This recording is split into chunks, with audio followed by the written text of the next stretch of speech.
ዕለተ ቅዳሜ ጥር 16 ቀን 2018 ዓ.ም አመሻሽ ላይ እንገኛለን። ሰላም ጤና ይስጥልን። የተወደዳችሁና የተከበራችሁ የኢትዮስ ሚዲያ ቤተሰቦች እንደምናመሻችሁ። ከተለያዩ ታማኝ መረጃ ምንጮች የደረሱንን ሰበር ዜናዎች ይዘን ቀርበናል። በቅድሚያም አርዕስተ ዜና። በአማራ ክልል በአገዛዙ ጦርና በፋኖ ኃይሎች መካከል የሚደረገው የፊት ለፊት ጨበጣ ውጊያ ዛሬም ተባብሶ ቀጥሏል። በጎንደር ግንባር ከክምር ድንጋይ ከተማ ወጣ ብሎ በተፈጸመ ጥቃት የአገዛዙ ወታደሮች ላይ ከባድ ጉዳት መድረሱ ተነግሯል። በሌላ በኩል የፋኖ አንድነት መበሰሩን ተከትሎ በርካታ የመከላከያ አባላት ከነትጥቃቸው ወደ ፋኖ መቀላቀላቸው ተነግሯል። በዛሬው ዕለትም ከ1400 በላይ ተተኳሽ የያዙ የአገዛዙ መከላከያ አባላት ወደ ፋኖ መቀላቀላቸው ተነግሯል። የፋኖ አመራሮችም ለእነዚህ አባላት ደማቅ አቀባበል ማድረጋቸው ተሰምቷል። በዝርዝር መረጃውን ተሰሙታላችሁ። የአብይ አህመድ የዛሬ ንግግር ከመደበኛ መግለጫነት አልፎ ወደ አስመራ የተላከ ኮድ የሚመስሉ ጠንካራ ማስጠንቀቂያዎችን አዝሎ ወጥቷል። ነገሩን በደንብ ላስተዋለው ሰው መልእክቱ ሌላ ነው ተብሏል። አብይ አህመድ በዛሬ ንግግሩ የኤርትራን ስም ባይጠራም ለኤርትራ የተላለፉ ኮድ የተሰጣቸው 3 ወሳኝ ነጥቦችን እንነግራችኋለን። በቅንጦት ህይወቱና ራሱን ሀብታም እያለ በመጥራት የሚታወቀው ቲክቶከር መንሱር ጀማል ከሀገር መሰደዱ ተነገረ። በአሁኑ ሰዓት በቡርኪና ፋሶ እንደሚገኝ የተሰማ ሲሆን ከመንሱር ጋር ተያይዞ አዳዲስ መረጃዎች ወጥተዋል። ተሰሙታላችሁ። የሱዳን አየር ኃይል የኢትዮጵያን የአየር ክልል ጥሶ በመግባት የአየር ጥቃት ፈጸመ። በጀነራል አብዱል ፈታህ አልቡርሃን የሚመራው የሱዳን መንግስት ጦር የኢትዮጵያን የአየር ክልል ጥሶ በመግባት በቤንሻንጉል ጉሙዝ ክልል ተደጋጋሚ የአየር ጥቃቶችን እየፈጸመ የሚገኝ ሲሆን ዛሬም ከባድ ጥቃት ፈጽሟል። በዝርዝር መረጃችን ተሰሙታላችሁ።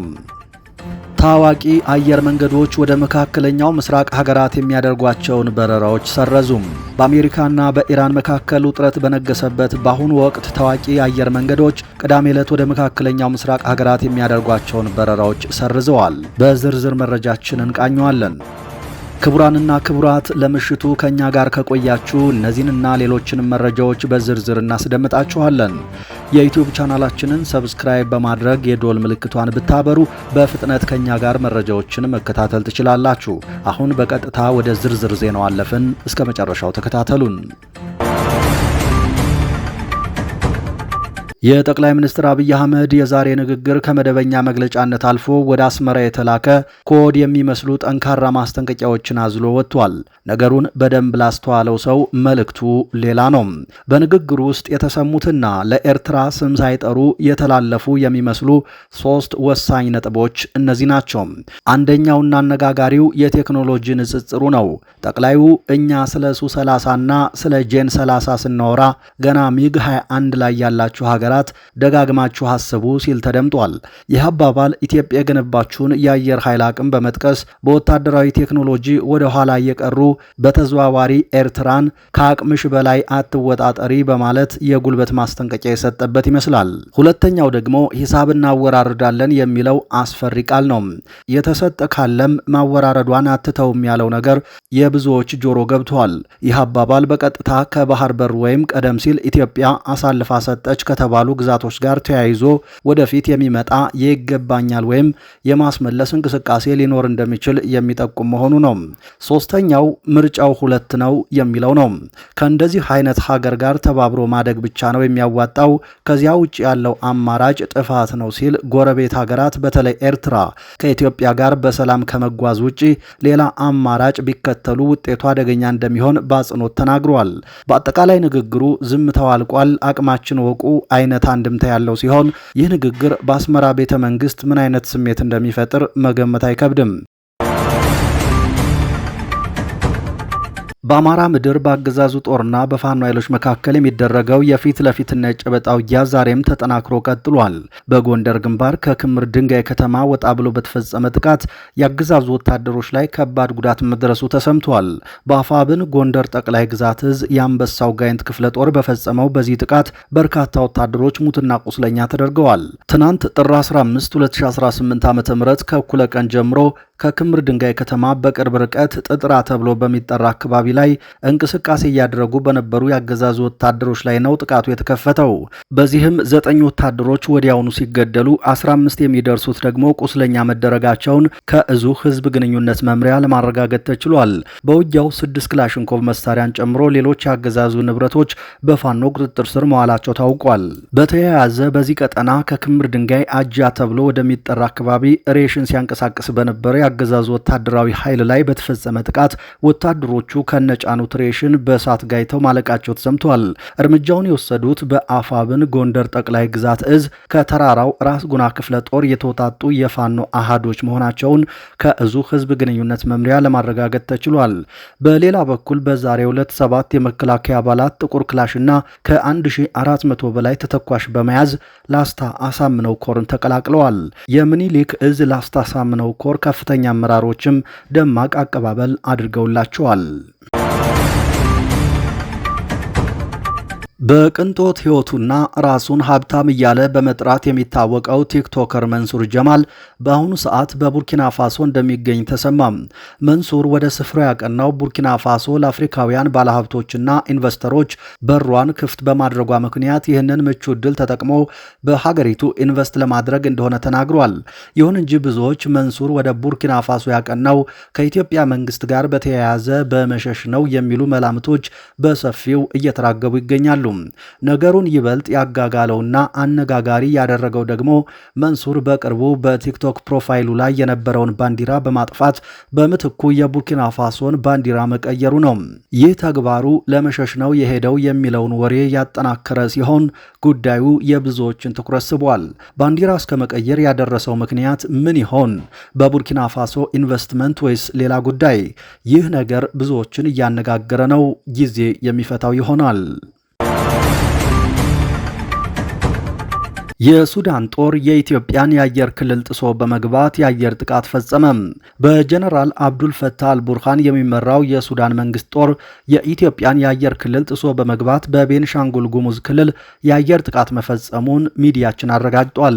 በአብዱል ፈታህ አልቡርሃን የሚመራው የሱዳን መንግስት ጥቃቱን የፈጸመው ተቀናቃኙ የሆነው በሐምዳን ዳጋሎ የሚመራው ፈጥኖ ደራሽ ኃይል የሰፈረባቸው አካባቢዎች ላይ መሆኑን ምንጮቻችን አክለው ገልጸዋል። ጥቃቱ የተፈጸመው ትናንት ጥር 15 2018 ዓ.ም ሲሆን ከሳምንት በፊትም ተመሳሳይ የሆነ ጥቃት ተፈጽሞ እንደነበር ተገልጿል።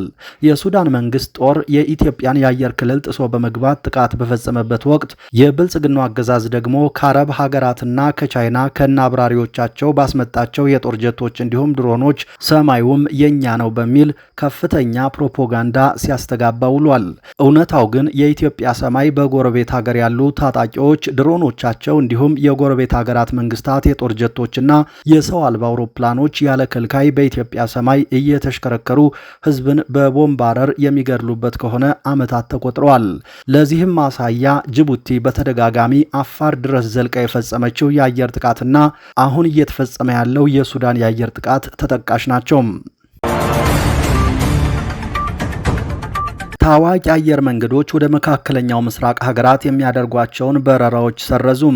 በአሜሪካና በኢራን መካከል ውጥረት በነገሰበት በአሁኑ ወቅት ታዋቂ አየር መንገዶች ዛሬ ቅዳሜ ዕለት ወደ መካከለኛው ምስራቅ ሀገራት የሚያደርጓቸውን በረራዎች ሰርዘዋል። የፈረንሳዩ ኤር ፍራንስ፣ የጀርመኑ ሉፍታንዛ፣ የካናዳው ኤር ካናዳና የኔዘርላንድሱ KLM እስከ እሁድ ድረስ ወደ እስራኤል፣ ሳውዲ አረቢያና የተባበሩት አረብ ኤሚሬትስ እንደማይበሩ አሳውቀዋል።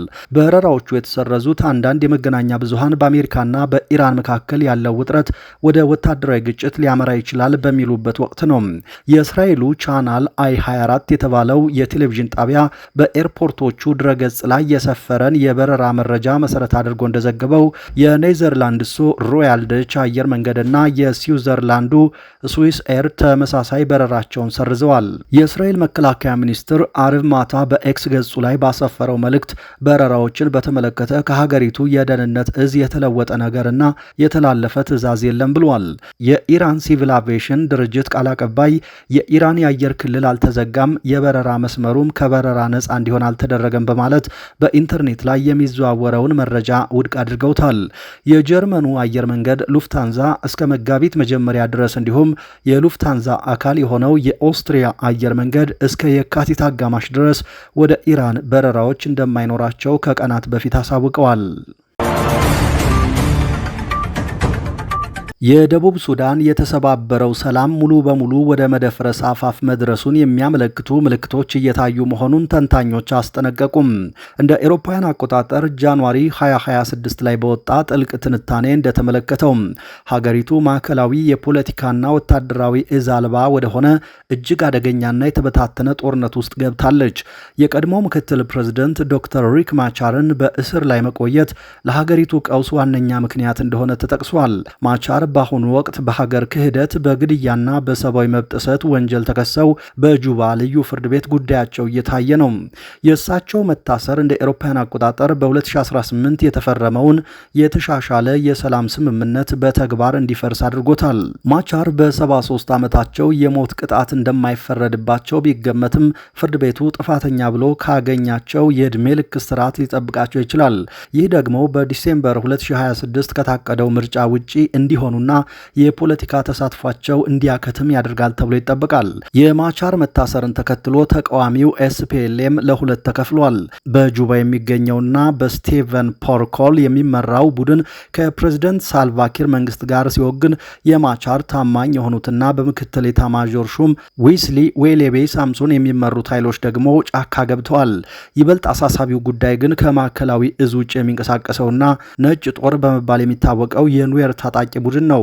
ይህ ቡድን ለማንም ፖለቲከኛ የማይታዘዝ ሲሆን መመሪያ የሚቀበለው ከአካባቢው የጎሳ መሪዎችና ነቢያት ነው። የነጭ ጦር አባላት በዲንካ ተወላጆች የሚመራው የመንግስት ጦር በሚፈጽምባቸው የአየር ድብደባና ጥቃት ተቆጥተው ወደ ኢትዮጵያ ድንበር እየተሰደዱ ሲሆን አንዳንዶቹም በራሳቸው ተነሳሽነት ወደ ጁባ በማምራት ላይ ናቸው። ተቃዋሚው ኤስፒኤልኤ ከዚህ በፊት የነበረውን የፖለቲካ መፍትሄ አቋም በመቀየር አሁን ጁባን በወታደራዊ ኃይል ለመቆጣጠር በይፋ ማወጁን አስታውቋል። አማጽያኑ እንደ ፓጁትና ዩዋይ ያሉ ከተሞችን መቆጣጠራቸው የጦርነቱን መልክ እንደቀየረው ተንታኞች ገልጻሉ። ተመራማሪው ሱራፌል ተስፋዬ በትንታኔያቸው እንዳስቀመጡት ደቡብ ሱዳን አሁን የገባችበት ቀውስ ከጎረቤት ሱዳን ጋር ተመሳሳይነት አለው። ይኸውም ተጠያቂነት የሌለውና የተበታተነ ወታደራዊ መዋቅር፣ ተፎካካሪ ሚሊሻዎችና የውጭ ጣልቃ ገብነት ያለበት ጦርነት መሆኑ ነው።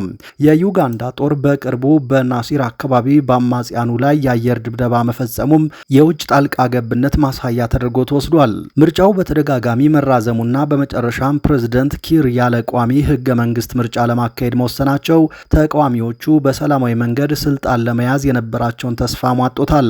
ዘገባው እንደሚያትተው ደቡብ ሱዳን ወደማይመለስ አደገኛ የእርስ በርስ ጦርነት ውስጥ ገብታለች።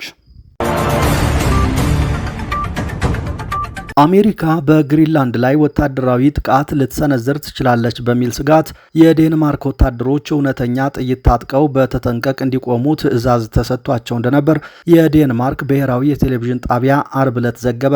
ዘገባው ምንጮችን ጠቅሶ እንደገለጸው ባለፈው ሳምንት በተላለፈው በዚህ ጥብቅ ወታደራዊ መመሪያ ሁኔታዎች ከከፉና አሜሪካ ወታደራዊ እርምጃ ለመውሰድ ከሞከረች የዴንማርክ ወታደሮች የግሪንላንድ ዋና ከተማ ወደ ሆነችው ኑክ እውነተኛ ጥይቶችን ታጥቀው እንዲንቀሳቀሱ ታዘው ነበር።